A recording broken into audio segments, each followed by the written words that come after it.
Hi everyone, I'm Sanjana and I have Naseef with me today. And let's talk to Naseef about content distribution in B2B. Hi Naseef, welcome back. Hi Sanjana, good morning. Hi everyone, good morning. It's a pleasure to be back. It's been a while since we spoke. I think that was about 6 to 7 Six months months back. back, I guess. Yeah, Yeah, so happy to connect again and talk about something that I also personally love, which is content distribution. So let's get started. awesome. So Naseef, happy to host you again. This is our second video together. Our first video was a big hit. My audience found your content really insightful. So I'm really looking forward to this one as well. And for those of you who have not watched the first video that I did with Naseef, the link is in the description. So do watch it. We spoke about how ChatGPT or AI is changing the way marketers work and how we can adapt. So go and watch it. All right, so let me introduce Naseef. Naseef is a B2B marketing consultant who helps companies in the IT, SaaS, and tech industries grow with marketing. He has led large marketing teams in multi-million dollar companies and has rich experience in content, marketing technology, ABM, demand, and analytics. So that's all. Let's get into the topic then. And I thought, maybe let's start with talking about channels. Like, what are the most important marketing channels, B2B businesses can use for content distribution? Let's start with that. Okay, so I think content distribution as a topic is something that is, unnecessarily made complex. I don't know why, because it's not like rocket science. A lot of the things that you do with content distribution and promotion are common sense. But at the same time, people struggle when it comes to having a very structured approach to doing it. And I think that is why it is important for us to discuss some of the aspects related to content distribution. Now, coming to your question, the way I look at content distribution channels, I usually categorize them into two. One is the basic must have kind of channels, and second is advanced or kind of good to have channels. And if I have to talk about the must have channels, you should definitely see SEO as a key content distribution channel. You should have LinkedIn marketing, since it's B2B. You should also leverage email marketing and video marketing. And if you have the budget, you should also do some form of ads that will help you kind of get that extra push, which organic channels might not be able to do, especially in the early days, because organic channels like SEO videos take time. Uh, and initially, ads can be that one channel which give you that push, and if you can actually leverage those channels if you have the budget. Coming to advanced channels, and I'm calling these advanced channels not because they're very complicated or they're very difficult to implement. It's mostly because usually people, I recommend my clients at my agency to get started with the so-called basic channels, and then venture into these advanced channels only if they're able to get some success with the other channels. So examples of advanced channels or good to have channels include webinars, partner marketing, event marketing, podcasts, influencer collaborations, PR, third party sponsorships, etc. So these are those channels which, when you get comfortable with your basic channels, you venture into so that you can take your content promotion and distribution to the next level. So this is how I broadly look at the different content distribution channels B2B companies can use. Yeah, I think it's very neat, right? The way you split them up. So like talking about these channels, how should companies approach, content distribution? Should startups and enterprise like employ the same tactics or is it different? Like how do each of these companies, get started? So it all depends on your resources. For example, startups which are completely bootstrapped and are struggling with budget, obviously, they might not be able to invest a lot into things like, for example, ads or Yeah. event marketing, which might require you to, or which do require you to have a large upfront investment. So it all depends on your resources. But at the same time, when you say startups, there are funded startups who which have the resources, which have the people, and can afford to invest some amount of money into active marketing efforts. So it's more about the resources that you have. But assuming that you are a very lean startup and you don't have a lot of budget and you want to operate lean, I would go back to my categorization of must have channels. I think any B2B startup should definitely invest in SEO. And SEO is not just because you can use that to get traffic to your website. Of course, that's definitely one of the goals. But using something like a blog to create SEO optimized content will also help you kind of position as a thought leader in your space and showcase that you understand your industry. So that's another advantage of SEO. Email marketing, because I think that's one of the best ways in which you can directly reach your prospects. It can be in the form of a newsletter. It can be a sales driven outbound marketing, outbound email marketing campaign too. Then there is LinkedIn, which we all know. I think everyone would agree that today LinkedIn is the platform for any kind of B2B business, whether you're using the company page or the key leaders page of your organization. LinkedIn is definitely a must have for any kind of B2B business. And I would also add video to the mix, because especially if you're an early stage company, people have not seen you, they have not met you, and video is one of the best ways for you to show the people behind your scenes. And I mean, the very reason why I'm doing this video with you, Sanjana, that it's because I want people to see me, because I'm in the agency business and I'm in the services business, and I want people to have a feel of who's actually doing all the things behind the scenes, right? So I would also add video to the mix.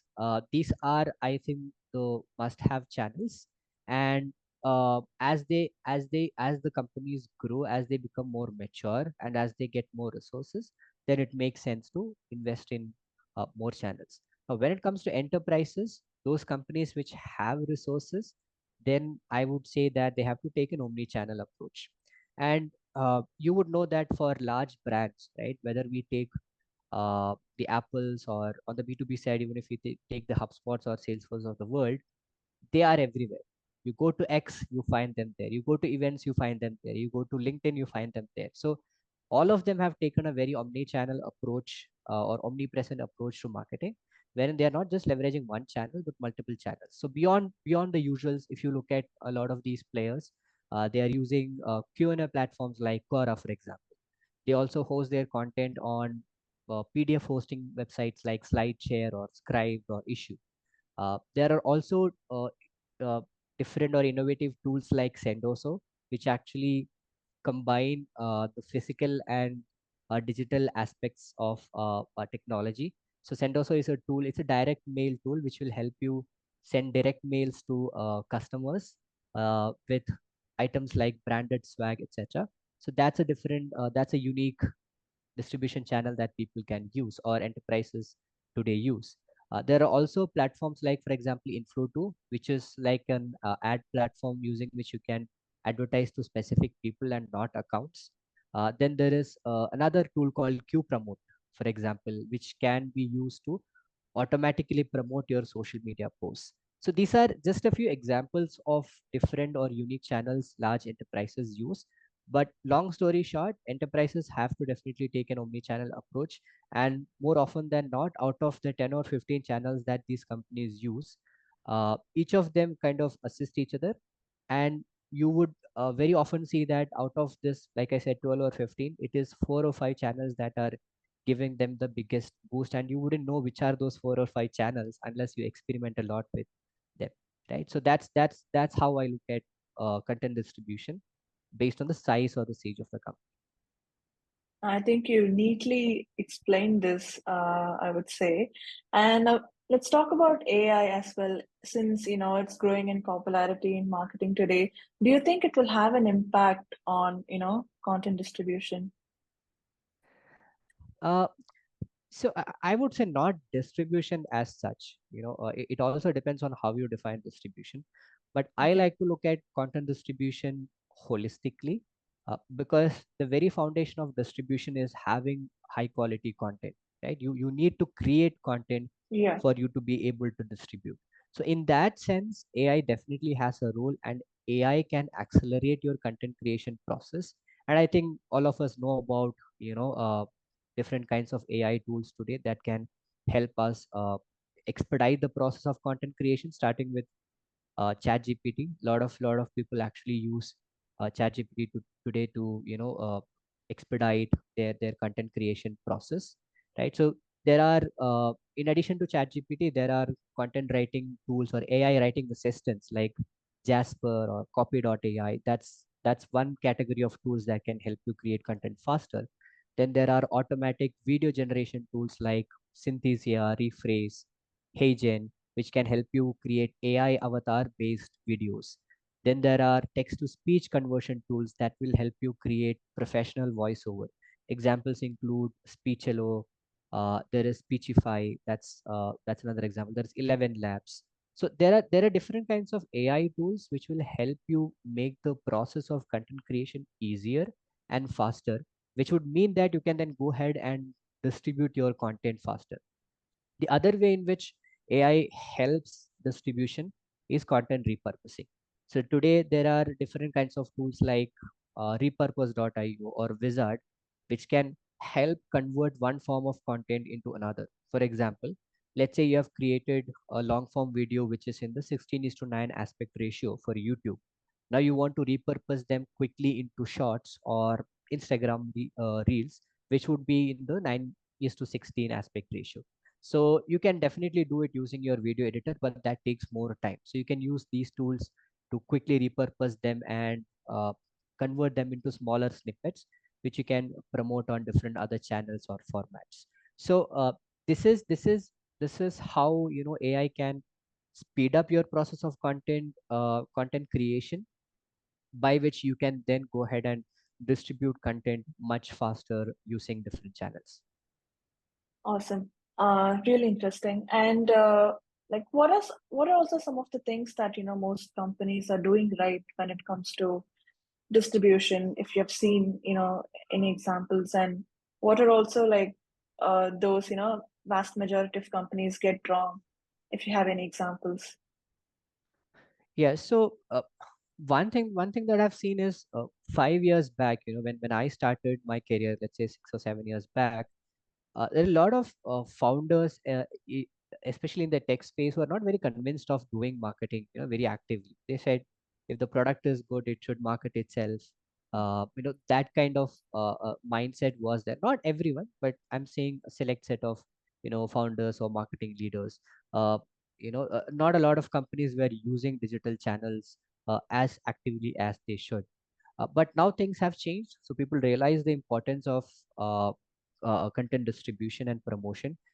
This is the reason why you would see a lot of startup founders, even before their startup becoming or achieving product market fit, they would have built some kind of a personal brand on platforms like LinkedIn or YouTube, maybe. So people start with a True. media company and then make it into a use that reach to promote their product later. So people understand the importance of content creation and content distribution. That's something, irrespective of the industry, I see everyone doing right now. Things that some of the misconceptions or things I think people are doing wrong is, uh, the first one I would pick is good content promotes itself, right? 99% of the time it wouldn't. There are exceptions to the rule, of course. Creating quality content is actually not enough. You have to distribute it. You have to use different channels to actually distribute it. So this is why, if you look at any leading company in the world, any leading brand, any leading marketer, right? Even if you take Anil Patel or any one of your favorite marketers for that matter, you don't see them focusing only on creating high quality content. You would see the same content being distributed, maybe in a repurposed manner, on different platforms like YouTube, X, LinkedIn, email. So they use a combination of different channels.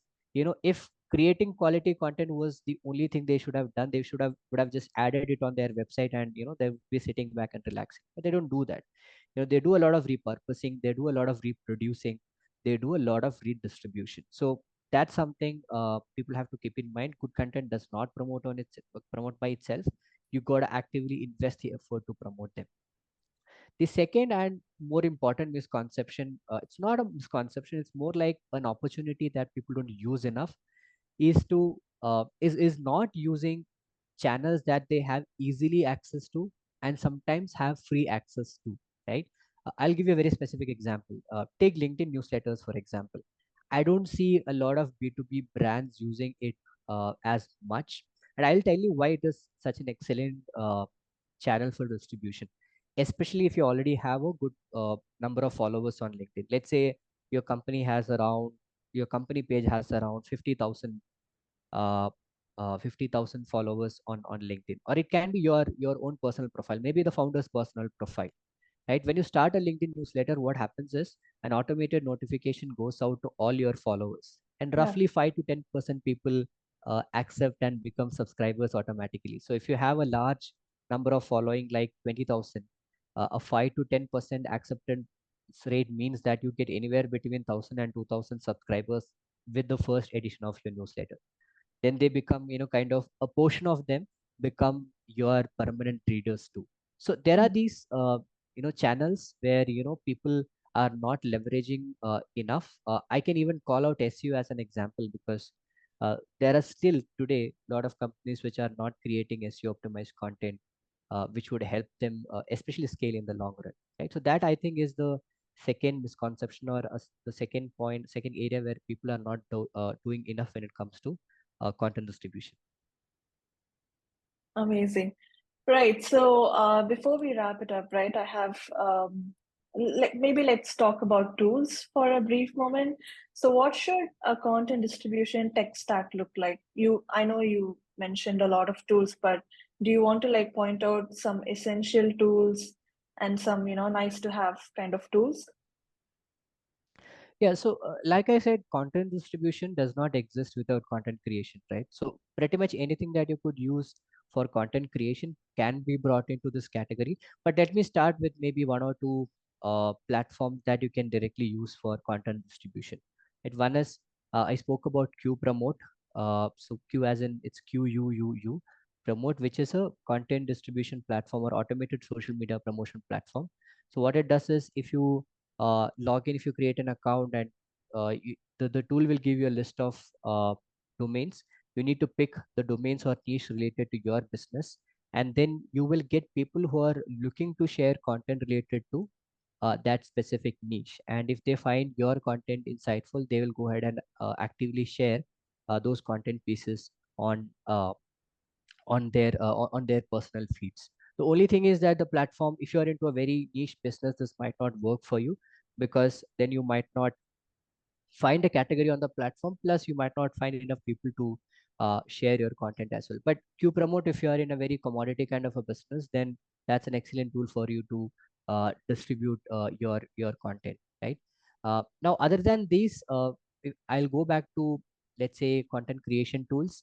If I talk about the essentials, you can talk about content writing tools. Maybe you have grammar checkers like Grammarly, or plagiarism checkers.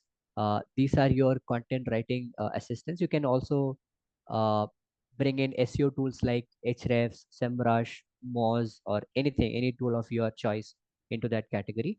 And email marketing is also an excellent distribution channel.